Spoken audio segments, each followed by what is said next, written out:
ज़ुल्म करे विया आहिनि। मूं मिसकिन जे बराबरि जेका न्याणी जो सॼो ॾाजो हो, सॼो सामान खणी विया, सोना सेठ खणी विया, सोना ज़ेवर खणी विया, हे भञ ड्रा करे हे सॼो सामान हिते उछले विया आहिनि।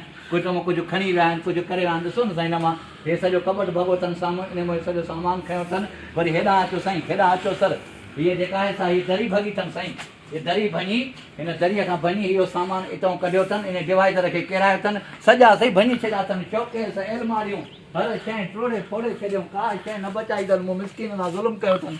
मुंहिंजा मासूम बचा मां सां तमामु घणा सभु परेशान। न्याणी जो ॾाजो का शइ घर में न, हुनखे जे ज़रूरत हुई त साल में निभागा खणी वञनि हा, असांजो नुक़सानु त न करे वञनि हा न साईं। अहिड़ो ज़ुल्म करे विया आहिनि। भञ ड्रा ॾिसो साईं कहिड़ो ज़ुल्म। इहो डिवाइज़र किरायो अथनि। हे सेफूं साईं सॼियूं ख़ालियूं करे विया। हिन सेफुनि में सलाई मशीन पई, हिन में अंदरि सोना सेट ज़ेवर पिया, हर शइ खणी, रिलियूं, हंध, बिस्तरा, हर शइ खणी विया आहिनि। ॾिसो न साईं ज़ुल्म सॼियूं ख़ाली आहिनि साईं। हाणे मां कहिड़ो ज़ुल्म कयां, मां पाण खे धकु हणां, मां पाण ज़ुल्म हुजां किरिया आख़िर अहिड़ो ज़ुल्म करे मुंहिंजो घरु उजड़े वियो, मुंहिंजो घरु ख़ाली करे मुंहिंजी न्याणी जो सामान खणी विया।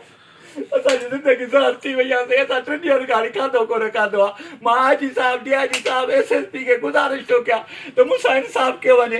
ऐं परदेसी शहनवाज़ सुमर सॼी उमिरि माण्हू जी ख़िदमत कई आहे, मूंखे कहिड़ी सज़ा थी मिले जंहिं सबबु मां परेशान आहियां। मूंखे सभु मुंहिंजो कार करे आहे, मुंहिंजो घरु उजड़ियो आहे, मिसकिन न्याणी जो सामान।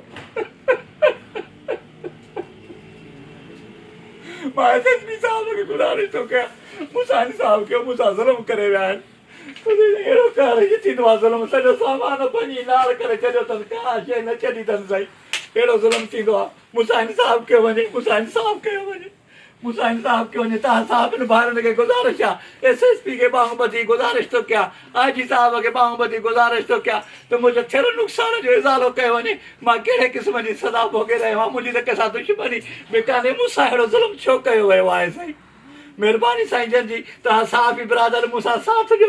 मूं मिसकिन सां ज़ुल्म करे विया आहिनि। एसएसपी, आईजी, डीआईजी सभिनी खे मुंहिंजी गुज़ारिश आहे, मूं मिसकिन जो तदारक कयो वञे।